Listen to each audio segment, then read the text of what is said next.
Alright, so here we are with the pretty much closing turns of my big game of 5,000 points Ogres versus Dark Elves. This is now showing Ogres turn 5. All the action is just up here. I mean, down at the bottom, my Iron Lions rally, but that's it.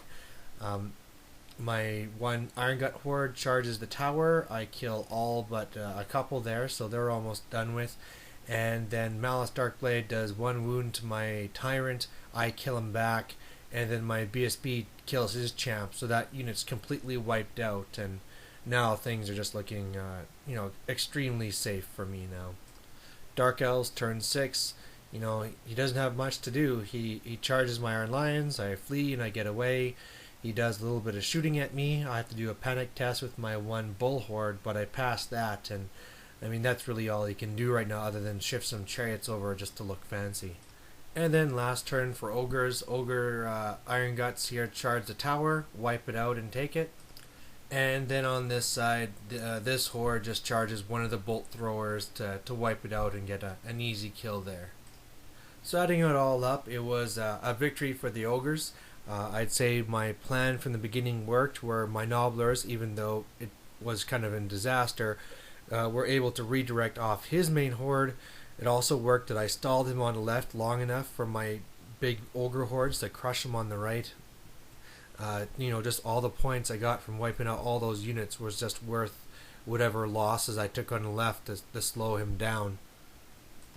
One thing I really need to point out that we didn't realize until I put this on Warseer and somebody called me on it is that actually the Iron Guts unit was illegal, because it turns out that it has a max size of 16. It's just one of those things that never came up in 7th, so neither me or my opponent even thought of it. We both play Ogres, and neither of us had it in our heads that they even had a max size. So, I talked to him about it after, when I had learned it from Warseer, and he said, "Oh, that's no big deal. That's kind of a silly thing anyway."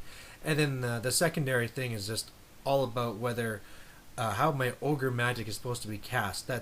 I'm not really understanding it at all right now.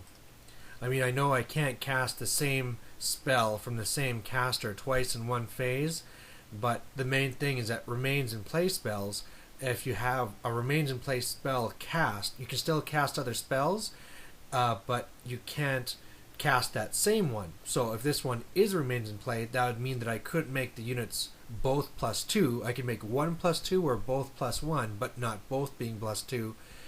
And even with that, I was talking to my opponent, and he was saying that really, with all his strength 3 attacks, it didn't matter if I was toughness 5 or toughness 6. It only mattered for his bolt throwers and that last desperate Hydra charge, which, it didn't really do much anyway, and it would have only done a little bit more. So overall, it didn't have a big effect on the game, but it's just something we need to figure out to be clear in the future. Some more thoughts on how some of these hordes did.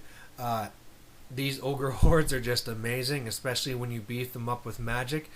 Even if you only gave them the +1 toughness or whatever, they are just insanely resilient. I mean, with that one unit of 24 bulls, they got down to having just a few left, but just the amount of damage they were able to do, and the amount of punishment they could take while still giving 0 victory points to their opponent. My opponent did say that was a little bit frustrating, but being an Ogre player, he thought it was interesting at the same time, and something he actually looks forward to doing. So we'll see if I have to face one of these in the future.